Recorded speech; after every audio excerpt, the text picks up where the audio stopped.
हम आप सबके सामने रामानुजन जी के जीवन को दृश्य के माध्यम से प्रस्तुत करने के लिए उपस्थित हुए हैं।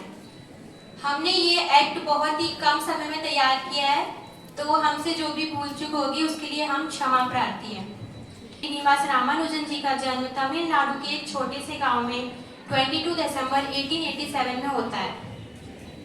रामानुजन जी का बचपन से ही मैथ्स में सोचने और समझने का तरीका इतना अलग था कि कभी कभार उनके टीचर्स भी उनके सवाल समझ नहीं पाते थे। क्लास 8 से ही रामानुजन एडवांस मैथमेटिक्स बहुत इजीली सॉल्व कर लेते थे। तो चलिए आगे बढ़ते हैं और चलते हैं रामानुजन के बचपन की पाठशाला के एक दृश्य की ओर। जोरदार तालियों से स्वागत कीजिए हमारे छोटे रामानुजन। तो बच्चों, आज हम भाग के बारे में पढ़ेंगे। जब हम किसी संख्या को उसी संख्या से विभाजित करते हैं तो हमें 1 प्राप्त होता है। उदाहरण के लिए देखते हैं, जब हम 3 को 3 से विभाजित पढ़ेंगे। जब हम किसी संख्या को उसी संख्या से विभाजित करते हैं तो हमें 1 प्राप्त होता है। उदाहरण के लिए देखिए, जब हम 3 को 3 से विभाजित करते हैं तो हमें 1 प्राप्त होता है। उसी प्रकार जब हम 1000 को 1000 से विभाजित करते हैं तो हमें 1 प्राप्त होता है। उसी प्रकार जब हम 1000 लोगों में बांटे तो सबको 1 आम प्राप्त होता है। जी सर, यदि हम शून्य को शून्य से विभाजित करें तो 1 प्राप्त होगा। उसी प्रकार यदि हम शून्य लोगों में बांटे तो सभी को 1 आम प्राप्त होगा, है ना सर? ये कैसा प्रश्न है रामानुजन? शून्य का कोई मोल होता है क्या? होता है ना सर। गणित में सभी नंबर का मूल्य शून्य लगाकर ही तो बढ़ता है। जैसे 1 का मूल्य 1 होता है, उसके आगे 1 शून्य लगाने पर उसका मूल्य 10 हो जाता है और एक और शून्य लगाने पर वह 100 बन जाता है। तो यह सही है। तो आपकी बात कैसे मान लें सर कि शून्य का कोई मोल नहीं होता? ये थे रामानुजन की पाठशाला का एक दृश्य। अब चलिए उनके घर का एक दृश्य देखते हैं।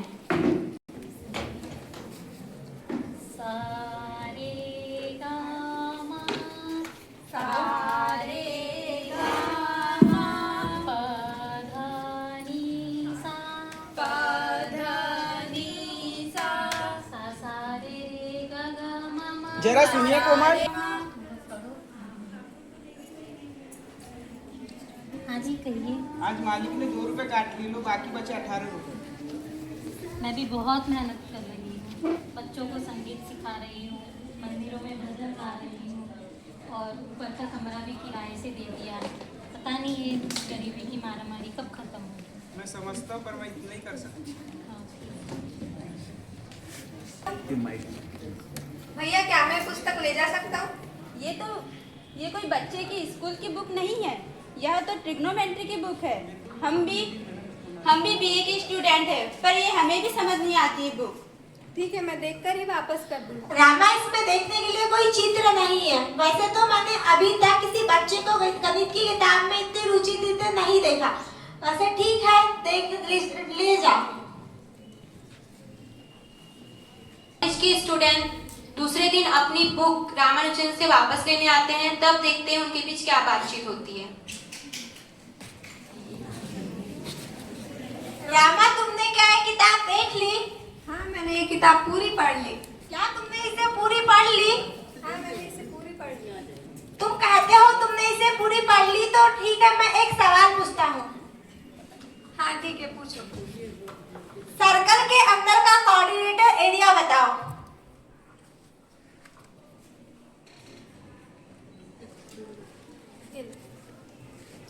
अरे, इसने तो 2 पन्ने की सवाल को 4 लाइन में हल कर दिया। हाँ, क्या बात है। ठीक है। फॉर्मूलाज और थ्योरम्स को देखकर बहुत शौक हो जाते हैं और फिर दूसरे दिन वो उनसे ट्यूशन लेने आते हैं। चाची,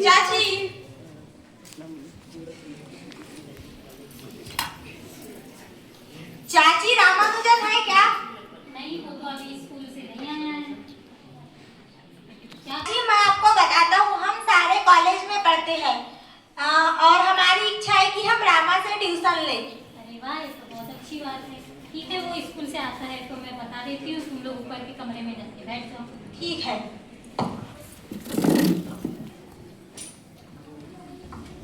रामानुजन, पता है तुम्हारी हल्की स्लेट मैंने प्रोफेसर सीतारमन जी को दिखाई। वहाँ देखकर तो 5 मिनट के लिए शांत ही हो गए। उसके बाद वह ठंडी आह लेते हुए बोले, हमसे ना हो पाएगा इतनी आसानी से, करा लीजिए फिर किसी से। इतना बोलते ही वह शॉक हो गए। फिर उन्होंने पूछा कि आप कहाँ के कॉलेज के प्रोफेसर है, यह किसने हल किया? मैंने उन्हें बताया, यहाँ तो 8वीं कक्षा में पढ़ने वाला एक बालक है जो टाउन स्कूल में पढ़ता है। यह सुनकर वह शॉक हो गए। उसके बाद उनका क्या हुआ ये तो मुझे भी नहीं पता, कल कॉलेज जाकर ही पता चलेगा। अब तो तुम्हें पूरी ट्रिग्नोमेट्री समझ आ गई ना? हाँ। अगर हम इस तरह मास्टर बन सकते हैं। या इसकी स्थिति रामानुजन की स्थिति तो बहुत गरीब है, हमें इसकी मदद करना चाहिए। हाँ, इसकी हमें मदद करनी चाहिए।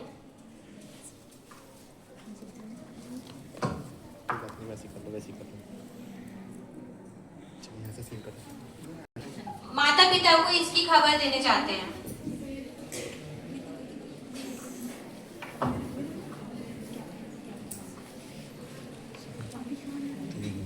माँ पूरे कॉलेज स्कूल में मैं मैट्रिक की परीक्षा में फर्स्ट आया हूँ माँ। अरे वाह मेरा बेटा। रामानुजन, तुम अब कॉलेज में एडमिशन लेके बीए की डिग्री पा लो और अच्छा नाम ऊंचा करो और हमारे सारे दुख दर्द भी दूर कर दो। मुझे पता है मेरा बेटा सब कर लेगा, आप चिंता ना करें। लेकिन उनको मैथ्स के सिवा किसी और सब्जेक्ट में रुचि ही नहीं आती। वो मैथ्स में 100 आउट ऑफ 100 लाते हैं लेकिन बाकी सब्जेक्ट्स में फेल हो जाते हैं। इसी तरह एक दिन वो कॉलेज जाने के लिए घर से निकलते हैं लेकिन वो कॉलेज नहीं पहुंचते। देखते हैं उनके साथ क्या होता है।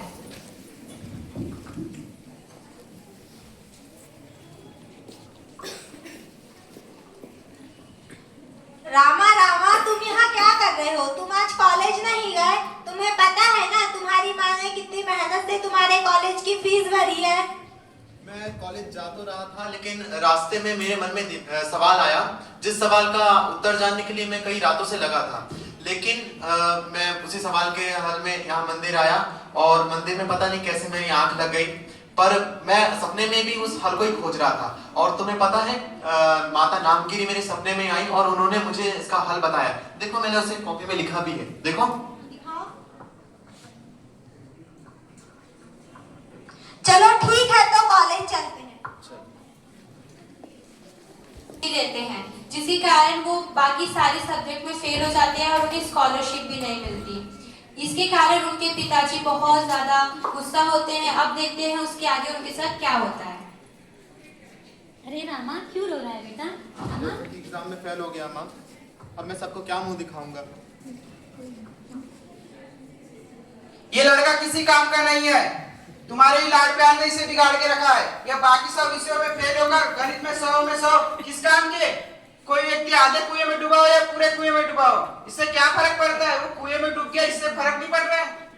निकल जा घर से। ऐसा नहीं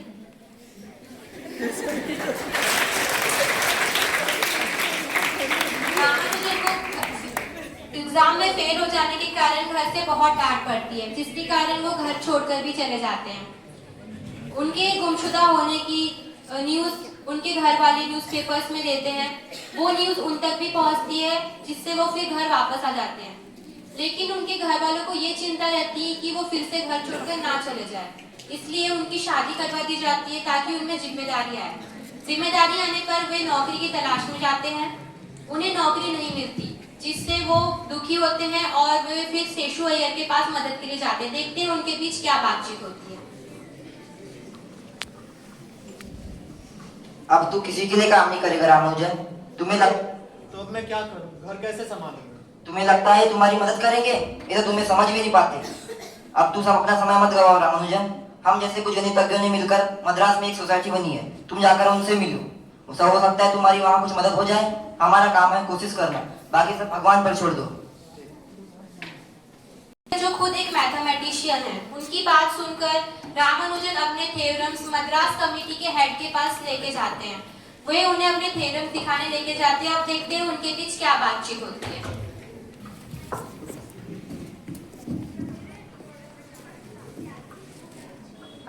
सर ये श्रीनिवास रामानुजन है। सर ये मेरे गणित के कुछ काम है सर, मैंने गणित पर रिसर्च की है। अभी मैं बिजी हूँ, अभी तुम जाओ, मैं बाद में देख लूंगा। तुम्हें जरा भी अक्ल है? किसी को भी सड़क से उठा के मेरे पास ला दोगे? तुमने तो कहा था कि वो एक जीनियस है, इसलिए मैंने तुम्हें हाँ कहा था। देखने से ही वो फ्रॉड लग रहा है। सुनो, मेरे पास में और भी काम है सिवाय इस नॉनसेंस के। सर नहीं सर, इनकी बड़ी प्रख्यात लोगों ने भी इनकी बड़ी प्रशंसा की है। यहाँ तक कि मिस्टर शिशु अय्यर ने भी इनकी बड़ी सिफारिश की है। भले ही आप टाइम ले लीजिए पर इनकी किताब पढ़िएगा जरूर। हम आपके कॉल की प्रतीक्षा करेंगे। मेरा कोई कॉल नहीं आएगा तुम्हारे पास, तुम जा सकते हो।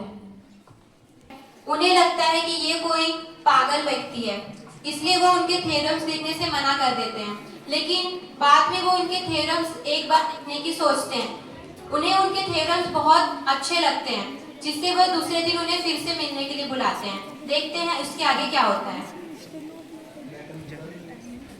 और रामानुजन,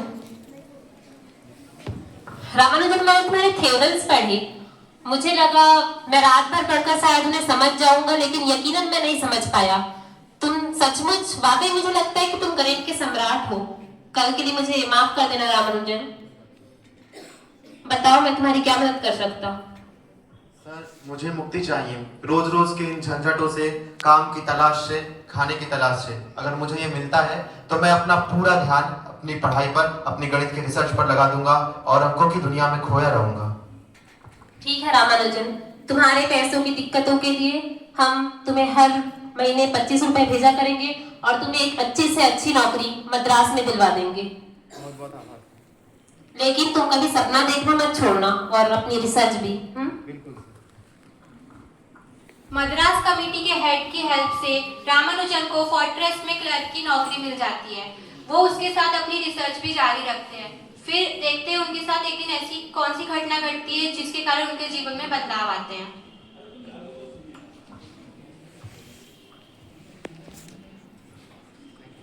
मिस्टर अय्यर। जी सर कहिए। ये आपके पर्सनल पेपर ऑफिस फाइल में क्या कर रहे हैं? क्षमा चाहता हूँ सर, पर ये मैंने यहाँ नहीं रखे, शायद रामानुजन ने गलती से रख दिए होंगे। अब ये किस चिड़िया का नाम है? क्लर्क है सर, रिकॉर्ड सेक्शन में। रामानुजन कौन है? तुम यहाँ कौन सा काम संभालने आए हो? सर नोटिंग का काम है। पता नहीं यहाँ पर पर्सनल काम करना अलाउड नहीं है। सॉरी सर, सर मैंने गणित के काम किए। सर ये मेरी नोटबुक है। तो सर मैं रिसर्च करता हूँ सर। मुझे ये फालतू बकवास नहीं चाहिए। ऑफिस के चेयरमैन की फाइल में चले जाते हैं, जिसके कारण उन्हें लगता है रामानुजन अपना काम सही से नहीं कर रहे और उन्हें डांट पड़ती है। लेकिन ऑफिस के चेयरमैन जब उनके थ्योरम्स को अच्छे से देखते हैं तो उन्हें लगता है ये कोई जीनियस है, इसलिए दूसरे दिन उनसे बात करने के लिए उन्हें फिर से अपने ऑफिस में बुलाते हैं। देखते हैं उनके बीच क्या बातचीत होती है। आ जाओ। Yes sir. रामानुजन, आज से तुम रिकॉर्ड सेक्शन के काम से डिसमिस किए जाते हो। सॉरी सर, ऐसा मत करिए। मैं दोबारा कभी ऑफिस में अपना पर्सनल वर्क नहीं करूंगा सर। मेरे मद्रास में मेरे माता पिता और मेरा पूरा परिवार रहता है, वो सब मेरे खर्चे पर ही वो आश्रित है sir. Please sir. My dear fellow, मैंने तुमसे ये कहा कि तुम रिकॉर्ड सेक्शन के काम से डिसमिस किए गए हो। क्या मैंने ये कहा कि तुम पोर्ट्रेस के काम से डिसमिस किए गए हो? मतलब सर? बैठ जाओ। Thank you sir. मैंने तुम्हारी नोटबुक देखी और तुम्हारी प्रतिभा को भी। कमाल है, तुम जीनियस हो।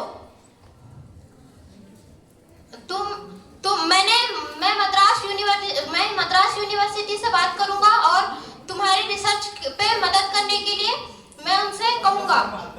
मैं जितना हो सके मैं उतना तुम्हारी मदद करूंगा और तुम अपनी रिसर्च जारी रखो। मिस्टर अय्यर, आप रामानुजन को एक अलग कमरा दे दीजिए जिसमें वो अपनी पढ़ाई कर सके। जी सर, हम ये कर देंगे। मेरी राय है कि तुम अपनी जो रिसर्च है वो इंग्लैंड के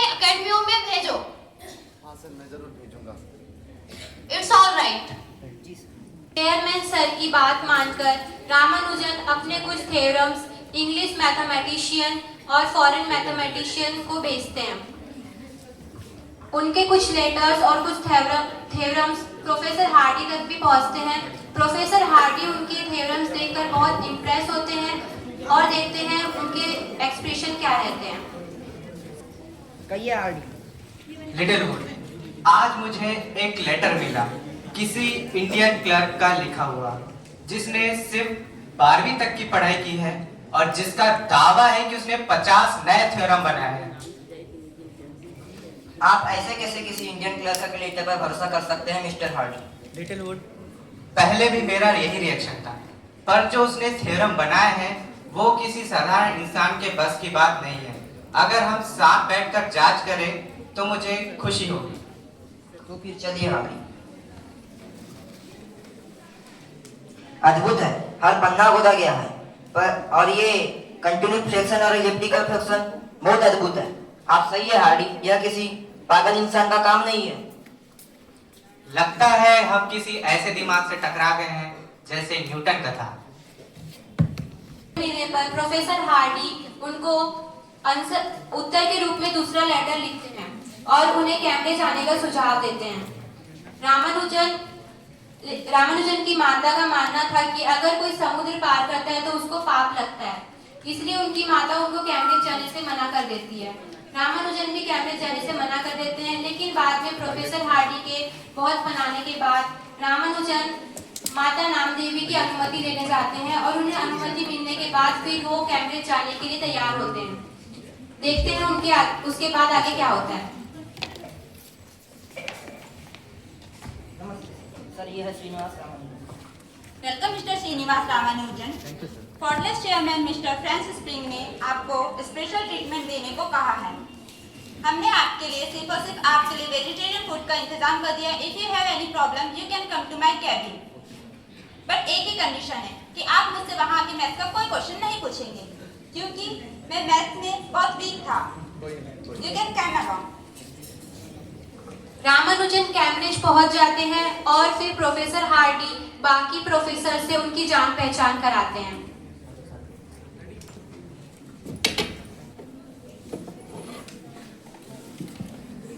अब तक के अपने करियर में मैंने गणित में कोई नई खोज नहीं की है, पर एक गणितज्ञ जरूर खोज निकाला है और आज मुझे उन्हें आपके सामने प्रस्तुत करने में बहुत खुशी हो रही है। So please welcome mister Srinivasa Ramanujan from India.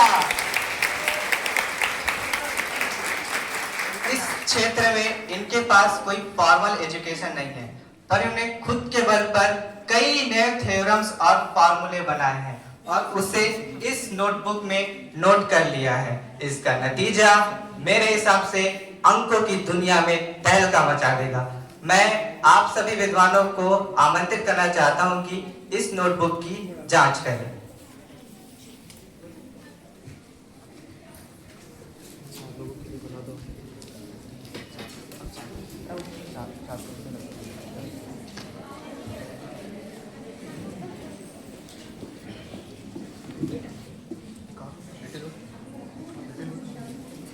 Theorems इसी नोटबुक में है। मेरे हिसाब से यह अद्भुत है। मुझे इस थ्योरम को प्रूफ करना होगा तो मेरी सारी जिंदगी निकल जाएगी। मेरे खुद के रिसर्च के लिए मेरे पास टाइम ही नहीं बचेगा। मैं प्रोफेसर की बात से सहमत हूँ, पर रामानुजा, बड़े आश्चर्य की बात है कि तुमने बिना प्रूफ किए डायरेक्टली रिजल्ट कैसे निकाला? सर, जब मैं एक फॉर्मूला लिखने बैठता हूँ तो मेरे दिमाग में दूसरा फॉर्मूला आ जाता है और फिर फॉर्मूलों की ऐसी धुन चढ़ जाती है कि मुझे उन्हें प्रूफ करने का टाइम ही नहीं मिल पाता। मेरी प्रूफ्स में रुचि नहीं है। आप फार्मूलास की दुनिया में रहने वाले हैं मिस्टर रामानुजन। अगर आप 100 साल पहले पैदा हुए थे यूलर और जैकोबी के साथ, तो आप इतिहास में नाम बना सकते थे। उस जमाने में केवल फार्मूलास की जरूरत होती थी, पर आज एक गणितज्ञ की काबिलियत उसके द्वारा किए गए प्रूफ्स के आधार पर मानी जाती है। सर, आपको मेरे मैथमेटिकल कैपेबिलिटीज पे संदेह है? नहीं रामानुजन, हमें तुम्हारी मैथमेटिक्स की कैपेबिलिटी पर कोई संदेह नहीं है। तुम सिर्फ नए फॉर्मूले बनाओ और उन्हें प्रूफ करने की जिम्मेदारी मेरी और लिटिलवुड की रहेगी। तुम्हें तुम्हारे काम को कायदे से मान्यता मिलनी ही चाहिए।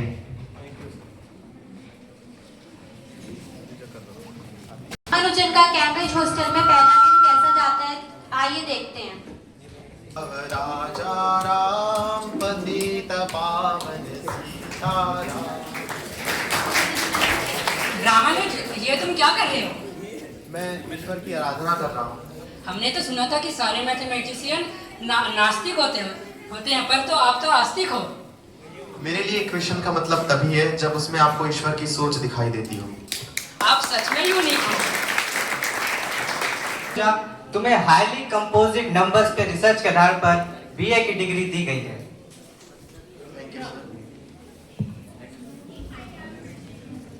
अब मैं लेटर लिखता हूँ मेरे पिताजी को। बहुत आशा थी कि मैं उन्हें बीए की डिग्री दिखा सकूं। श्रीमती रामानुजाय नमः। माता पिता को मेरा प्रणाम। रामानुजन अपनी बीए की डिग्री मिलने की खुशी बांटने के रूप में अपने माता पिता को पत्र लिखते हैं। आइए देखते हैं उनका पत्र पाकर उनके माता पिता का क्या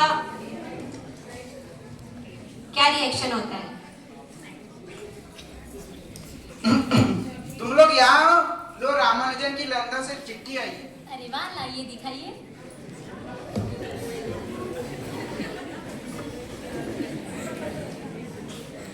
श्रीमती रामानुजाय नमः। प्रिय माँ और बाबूजी, आपको प्रणाम। मैं रामानुजन। मैं आपको ये बताने के लिए चिट्ठी लिख रहा हूँ कि जिस चीज के लिए यहाँ मुझे इतनी कठिनाई उठानी पड़ी, यहाँ मुझे प्रोफेसर हार्डी की मदद से वही चीज यानी कि बीए की डिग्री मिल चुकी है, जिसकी फोटो मैंने आपको भेजी है। अरे वाह, मुझे भी दिखाइए मेरा बेटा कैसा दिख रहा है, मैं भी तो देखूं। अरे वाह, कितना अच्छा दिख रहा है। पिताजी को हमेशा दुख रहता था कि मेरे पास डिग्री नहीं है, पर वो अब बहुत खुश होंगे कि ये समाचार सुन के कि मेरे पास बीए की डिग्री मिल गई है। यहाँ यूरोप में युद्ध छिड़ गया, जिसके कारण मुझे खाना बनाने में बहुत तकलीफ हो रही है। जानकी से कहना मुझे अलग से पत्र लिखे। युद्ध का माहौल था, जिसके कारण रामानुजन को शाकाहारी खाना मिलने में बहुत दिक्कत हो रही थी। रामानुजन सही से खाना नहीं खा पाते, जिसके कारण उनकी तबीयत खराब हो जाती है और प्रोफेसर हार्डी उन्हें डॉक्टर के पास लेके जाते हैं। आइए उनकी डॉक्टर से बातचीत देखते हैं।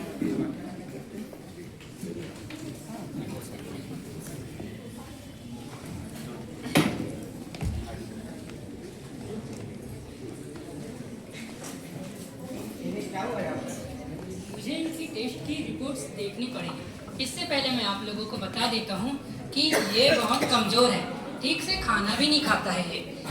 और फिलहाल तो मैं ये दवा दे देता हूँ इसके सेहत के लिए। इसे नियमित रूप से लेने के लिए कहिएगा। आइए देखते हैं उनके बीच क्या बातचीत होती है।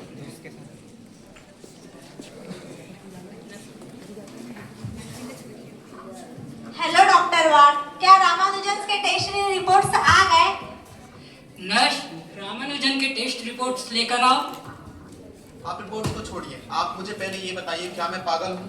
नहीं, क्या मैं मानसिक रूप से बीमार हूँ? मेरी जानकारी के हिसाब फिर से कॉलेज में मुझे लोग क्यों ऐसा कहते हैं? आप मुझे सर्टिफिकेट लिख दीजिए। मैं सर्टिफिकेट बनाकर नहीं दे सकता, क्योंकि मैंने आपकी मानसिक हालत की जांच नहीं आपको मुझे सर्टिफिकेट देना ही पड़ेगा। मिस्टर नोविस, सर, एक सर्टिफिकेट की तो ही तो बात है, प्लीज सर दे दीजिए, इसके लिए मायने रखता है, प्लीज सर। ठीक है, मैं सर्टिफिकेट बनाकर देता हूँ।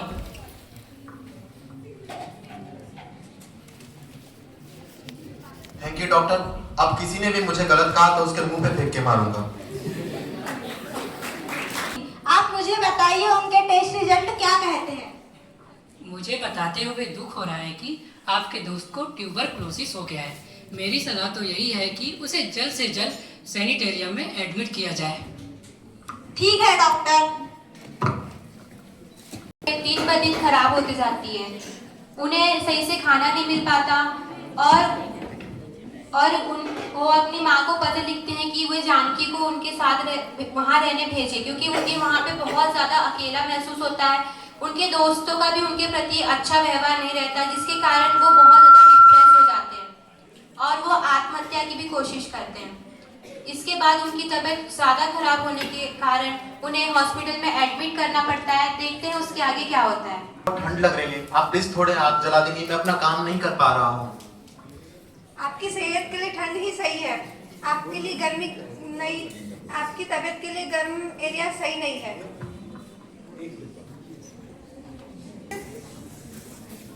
रामानुजन, आपका खाना आ गया। कितनी बार बोला है मैंने आपसे, मैं वेजिटेरियन हूँ, मैं ये नहीं खा सकता, नहीं खा सकता। ये आपकी सेहत के लिए सही है, आप क्यों नहीं समझते रामानुजन? अरे मुझे नहीं चाहिए ऐसी सेवा। रामानुजन की तबीयत खराब होने के बावजूद हॉस्पिटल में अपनी मैथ सॉल्विंग नहीं रोकते, वो लगातार कैलकुलेशन करते रहते हैं। फिर एक दिन प्रोफेसर हार्डी उनसे हॉस्पिटल में मिलने आते। आइए देखते हैं उनके बीच क्या बात होती है।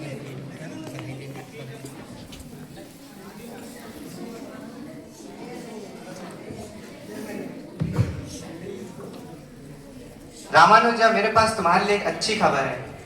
हार्डी, हम इतने दिन से जो प्रॉब्लम सॉल्व करने की कोशिश कर रहे थे उसका उत्तर मुझे मिल गया।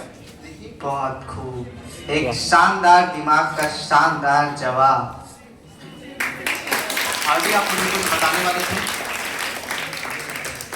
आखिरकार दुनिया ने मेरे खोज को मान्यता दे दी। अब श्रीनिवास रामानुजन आधिकारिक तौर पर बन चुके हैं fellow of the royal society FRS। Ramanujan, तुम अब उन 464 वैज्ञानिकों की सूची में जगह पा चुके हो। ये दुनिया का सबसे हाईएस्ट ऑनर होता है किसी वैज्ञानिक के लिए। अब तुम्हें ट्रिनिटी फेलोशिप भी दे दी गई है और अब सब तुम्हें वो सम्मान दे रहे हैं जिनके तुम हकदार थे।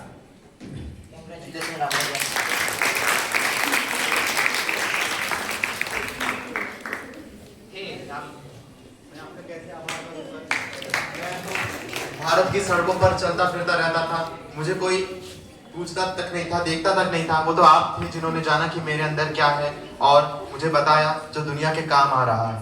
मैं आपका और लिटिलहुड का कैसे धन्यवाद दूं? हॉस्पिटल में एडमिट होने के बाद भी रामानुजन की तबीयत नहीं सुधरती और डॉक्टर उन्हें इंडिया वापस जाने की एडवाइस देते हैं। इंडिया वापस जाने से पहले रामानुजन के बीच और प्रोफेसर हार्डी के बीच क्या बातचीत होती है, आइए देखते हैं। इंडिया जाने की टिकट आ चुकी है हार्डी, बैठिए ना। रामानुजा, जितने भी डॉक्टर्स ने तुम्हारी जांच की है उन्होंने सलाह दी है कि तुम्हें इंडिया अपने घर वापस जाना चाहिए अपनी तबीयत की सुधार के लिए।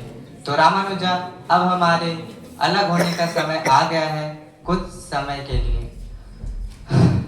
रामानुजा, आज का दिन बहुत डल है, यहाँ तक कि मैं जिस टैक्सी से यहाँ आया हूँ उसका नंबर भी बहुत डल था, 1729। नहीं हार्डी, 1729 डल नंबर नहीं है, ये तो बहुत इंटरेस्टिंग नंबर है। ये वो सबसे छोटा नंबर है जिसको 2 क्यूब के जोड़ के रूप में लिखा जा सकता है। वाह, 12 का क्यूब प्लस 1 का क्यूब, वह 10 का क्यूब प्लस 9 का क्यूब। रामानुजा, जैसे जैसे तुम अपने घर वापस जा रहे हो सब अच्छी चीजें करते हो। आशा करता हूँ कि तुम अपने घर वापस जाकर अपनी गणित की रिसर्च जारी रखोगे। वापस आते हैं और उनका वहाँ बहुत अच्छा स्वागत होता है। आइए देखते हैं उनका कैसा स्वागत होता है।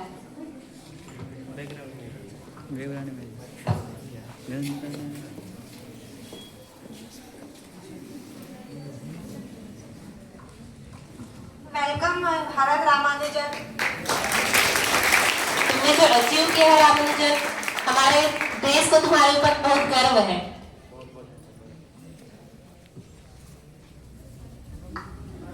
रामानुजन अपने घर पहुंचते हैं, लेकिन उनकी माँ रामानुजन का और उनकी पत्नी का साथ रहने का विरोध करती है, जिसको लेकर रामानुजन की माँ और उनके बाबा के बीच क्या बातचीत होती है, आइए देखते हैं।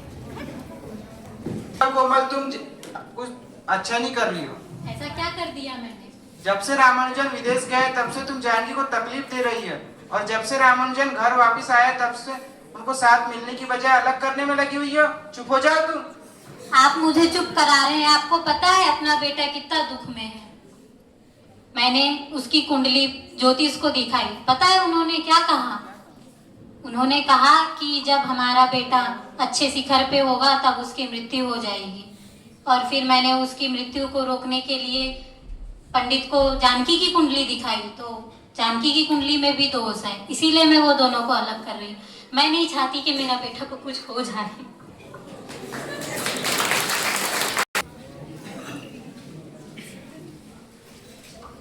रामानुजन, ये लो, आपको मद्रास यूनिवर्सिटी से 3,750 रुपए भेजा गया है। मेरे लिए इसमें से आधी रकम ही पर्याप्त है, आधी उन बच्चों की पढ़ाई में लगा देना जो गरीब है। तुम सच में महान हो रामानुजन। मैं ठीक है, मैं चलता हूँ। जानकी, ये वो कॉलेज है जहाँ से मैंने अपनी पढ़ाई की शुरुआत करी। जब मैं छोटा था तब सारे लोग मुझे बोलते थे गणित का शेर आ गया, गणित का शेर आ गया। हर सब्जेक्ट में फर्स्ट आता था और सभी को बहुत मुझसे उम्मीदें थी। लेकिन किसी ने भी ये सोचा नहीं होगा कि मैं एफए के एग्जाम में 3 बार फेल हो जाऊंगा। जब फिर मैं बड़ा हुआ और मैं फेल हो गया तो सब लोगों ने मुझे कोसा। जब मैं मेरे प्रिंसिपल को कुछ लोग मुझे जीनियस कहते थे, लेकिन हमारे स्कूल में, हमारे कॉलेज में प्रिंसिपल को जीनियस की जरूरत नहीं थी। उन्हें तो ऐसे साधारण छात्र चाहिए थे जो हर विषय में पास हो सके। ऐसा सिर्फ मेरे कॉलेज में नहीं होता, हर जगह ऐसा होता है। लोगों को साधारण इंसान चाहिए। अगर कोई असाधारण करने की सोचता भी हो तो लोग उसे अपनी मानसिकता का बना देते हैं, और अगर तब भी वो आगे चले जाए तो उसे लोग जिम्मेदारियां दे देते हैं और समस्याओं में उलझा देते हैं। अगर तब भी वो व्यक्ति ना रुके और आगे और बढ़ता जाए तो फिर लोग उसे पागल बना देते हैं। रामानुजन की तबीयत दिन ब दिन बिगड़ते जाती है और एक दिन उसकी तबीयत बहुत ज्यादा खराब हो जाती है और लगता है कि अब रामानुजन का अंतिम समय आ गया है। देखते हैं उनका परिवार उनके अंतिम समय में इतना शोकग्रस्त हो जाता है। मॉक थीटा फंक्शन को खोज निकाला है, इसे प्रोफेसर हार्डी को दे देना, वो बहुत खुश होंगे। लोगों को लगता हो रामानुजन बीमार हो गया है तो क्या हुआ, वो अब कुछ कर नहीं सकता, लेकिन हार्डी को बताना मेरे मैथमेटिकल आउटपुट अभी भी वैसे ही है जैसे पहले थे।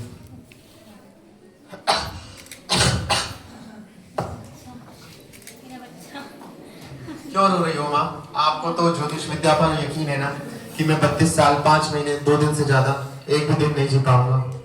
जानकी, मैं ये पुस्तकें तुम्हें उपहार रूप दे रहा हूँ, याद के रूप में दे रहा हूँ। प्रोफेसर हार्डी ने कहा है कि मेरे सूत्रों को सिद्ध करने में समय लगेगा।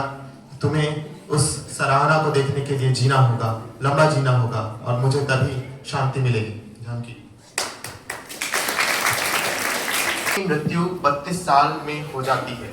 उनके द्वारा लिखी गई मॉक थीटा थ्योरी, जो उनके मृत्यु से पूर्व लिखी गई थी, 92 वर्ष बाद सन 2012 में वैज्ञानिकों ने, गणितज्ञों ने सिद्ध कर दी।